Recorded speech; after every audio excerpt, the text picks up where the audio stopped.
Bismillahirrahmanirrahim. Assalamualaikum warahmatullahi wabarakatuh. Pertama-tama, izin memperkenalkan diri. Kami dari kelompok 6 yang terdiri dari Novia Nur Ma'rufah, Reska Aulia, dan Sarah Ratu Kamila. Dalam rangka pengumpulan tugas akuntansi keuangan lanjutan 2 dengan dosen pengampu Bapak Budi Upayarto MSI, kami akan sedikit menjelaskan mengenai PT Bank Tabungan Negara Tbk dan PT Permodalan Nasional Madani Investment Management. Pada kesempatan kali ini, pembahasan yang akan kami bahas yaitu latar belakang, akuisisi, rencana akuisisi, dampak akuisisi, analisis, dan laporan keuangan. Yang pertama, saya akan menjelaskan mengenai latar belakang. PT Bank Tabungan Negara Persero sebagai badan usaha milik negara atau BUMN yang berpengalaman di bidang pembiayaan perumahan dan industri yang telah mampu mengemban tugas negara untuk mensejahterakan masyarakat Indonesia melalui kegiatan usaha yang dilakukannya dengan menyalurkan KPR dan kredit lainnya serta menghimpun dana masyarakat melalui tabungan, deposito, dan giro. PT PNM merupakan perusahaan di bawah naungan BUMN. PT PNM juga dapat membantu para wirausahaan untuk mengembangkan usahanya ataupun untuk melakukan atau memulai usaha baru. PT Bank Tabungan Negara Tbk atau BTN memulai rencana pengembangan bisnis perusahaan dengan mengakuisisi perusahaan di bidang keuangan tahun ini. Dan realisasi ini dimulai dengan menandatangani perjanjian pembelian saham bersyarat. Selanjutnya kita akan membahas mengenai akuisisi. Pengertian. Akuisisi adalah sebagai pengambil alihan kepemilikan suatu perusahaan oleh perusahaan lain yang dilakukan dengan cara membeli sebagian atau seluruh saham perusahaan, di mana perusahaan yang diambil alih tetap memiliki hukum sendiri dengan maksud tujuan pertumbuhan usaha. Manfaat akuisisi. Yang pertama, peningkatan tingkat pertumbuhan yang lebih cepat dalam bisnis sekarang daripada melakukan pertumbuhan secara internal.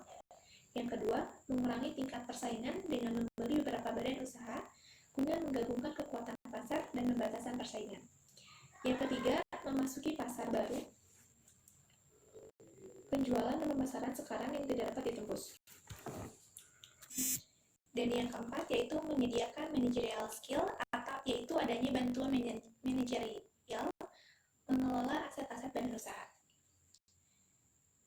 Selanjutnya, kelebihan dan kekurangan akuisisi. Kelebihannya yang pertama, adanya pengendalian yang besar atas saham dan aset perusahaan yang diakuisisi. Yang kedua, tidak perlu mengurus banyak persyaratan terutama yang berkaitan dengan hukum. Yang ketiga, tetap mempertahankan perusahaan yang telah ada sebelumnya dengan mengambil alih perusahaan kompetitor. Dan untuk kekurangannya, yang pertama, mengeluarkan biaya yang tinggi dalam proses legalitas. Yang kedua, akuisisi bisa gagal jika pemegang saham minoritas banyak yang tidak setuju. Dan yang ketiga, perlunya pengawasan dan sistem yang baik agar perusahaan yang telah diakuisisi selaras dengan visi dan misi perusahaan yang mengakuisisi. Rencana akuisisi.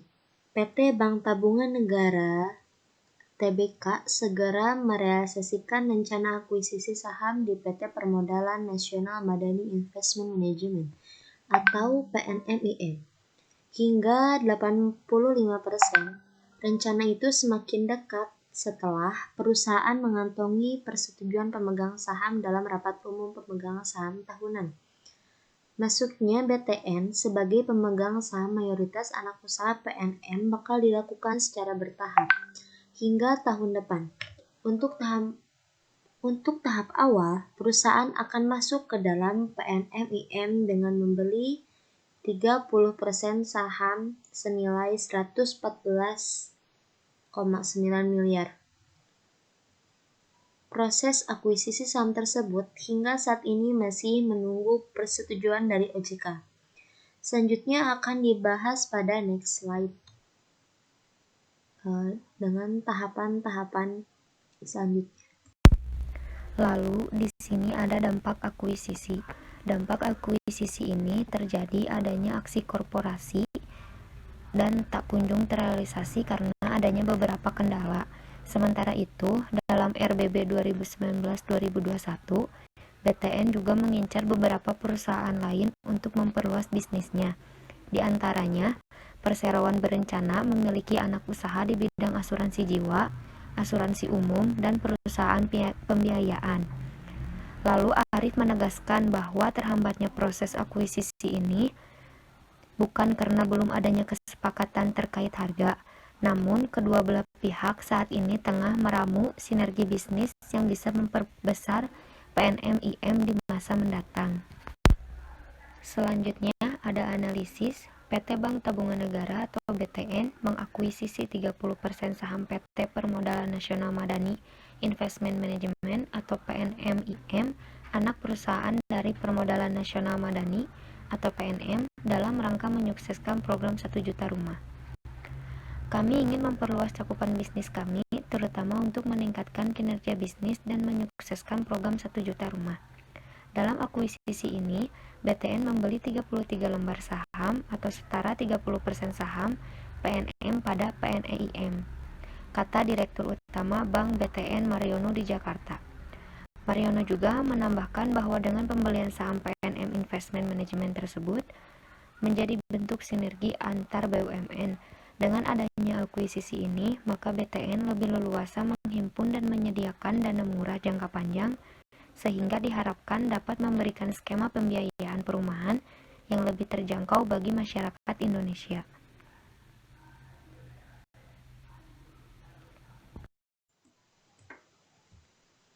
Lalu, selanjutnya yaitu PT BTN mengincar porsi kepemilikan saham anak usaha yaitu PNM Persero, yakni PNM-IM hingga 85%.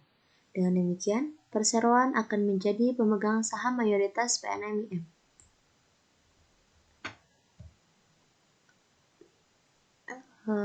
Kata Direktur Utama BTN menyebutkan bahwa kami dapat persetujuan ambil alih saham PNM mencapai mayoritas kurang lebih maksimal bisa 85% saham.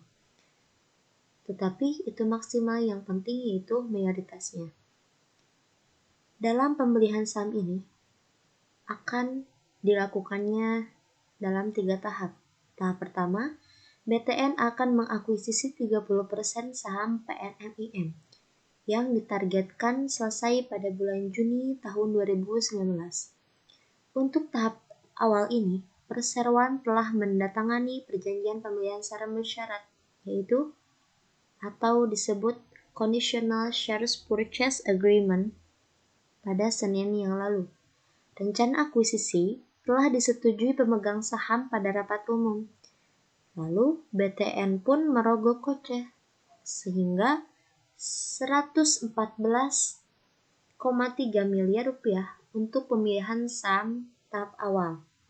Tetapi selanjutnya proses akuisisi saham terlebih dahulu harus mengantongi izin dari OJK seusai penandatanganan CSPA.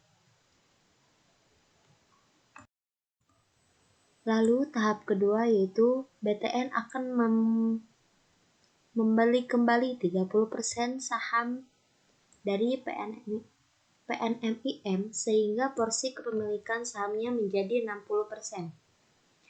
Direktur Keuangan menuturkan rencana pembelian 30% tersebut saham tahap kedua akan dilakukan sebelum akhir tahun 2019. Tetapi kedua belah pihak belum menentukan besaran valuasi saham lantaran membutuhkan proses audit laporan keuangan pada PNM-IM. Dan tahap terakhir yaitu direncanakannya bisa dilakukan tahun depan. Dalam tahap akhir, BTN akan meningkatkan porsi saham menjadi mayoritas, di mana maksimal porsinya menjadi 85%. Akan tetapi, ia bilang mekanisme akuisisi tahap akhir ini bisa berbeda dari akuisisi tahap pertama dan kedua. Lalu ada analisis laporan keuangan pada tahun 2018 hingga 2019 pada bulan Juni. Kami hanya menganalisis satu laporan keuangan, yaitu laporan laba rugi. karena agar lebih mudah memahami pendapat dari kami, bisa dilihat di screen pendapatan dan beban syariah pada tahun 2018 yaitu 928 miliar sekian, dan pada tahun 2019 sekitar 1 triliun sekian. Lalu dapat disimpulkan bahwa pendapatan tahun 2019 lebih besar daripada tahun 2018 karena pada 2019 sudah terjadinya akuisisi PT BTN dengan PT PNMIM yang dimana adanya keuntungan bagi kedua belah pihak. Dapat disimpulkan pada PT BTN, TBK, dan PT PNMIM ini menaiki kenaikan laba atau peningkatan atau bisa disebut untung.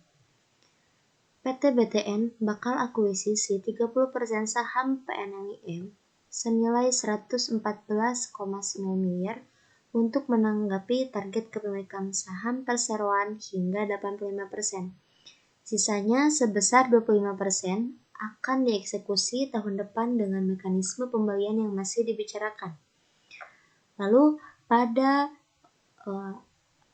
analisis laporan keuangan dapat dibuktikan bahwa pendapatan tahun 2019 lebih meningkat. Artinya adanya akuisisi ini terjadi keuntungan antara PT BTN dengan PT PNMIM.